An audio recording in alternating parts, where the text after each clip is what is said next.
Welcome back to Alan's Trains and another frontage for Bishopton Lane. This will be the third shop frontage out of the 4 that I'm building at the moment. I then constructed the window frames based on the shop frontage from the photograph.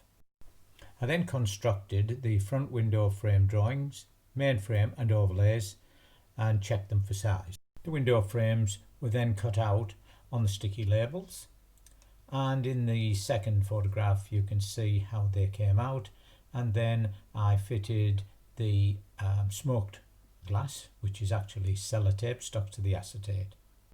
I fitted some temporary coloured panels and also decided to change the roof tiling to individual tiles.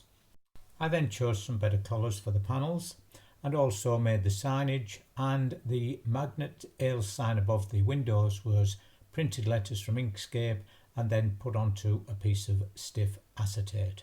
I then put 2 pins into the side of the building to hang the sign on and made the little magnet ale sign and a couple more supports to make it look more realistic, and then took a photograph to see that it looked in proportion.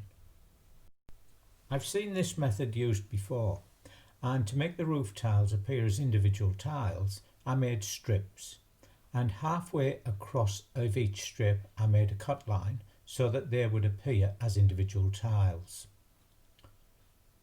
This is quite messy when it actually goes into a cutting machine, and I wouldn't recommend doing this by hand. The strips were printed on sticky labels, and then the strips were then stuck to the existing roof panel. I think this looks a lot better, especially when it was weathered grey. The dormer windows were next, and I've shown here how each part was cut out on a machine and then stuck together, and I've also shown how I've actually made the window frames for the inserts again on sticky labels, then stuck to acetate and fitted to the frames and trialled on the building.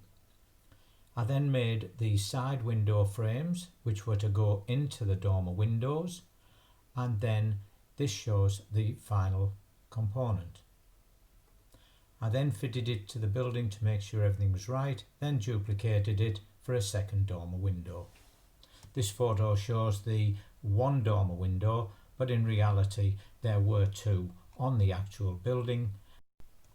I then added the rainwater downpipes, the alarm box under the magnet ale signs and a few other little details, the chimney stacks, the chimney pots, added a little bit more weathering, still work to do on the yellow window of ideal decorations, but all in all ready to move to the 4th shop frontage. Hope you've enjoyed this, and I'll continue with the Timpson's shoe shop next.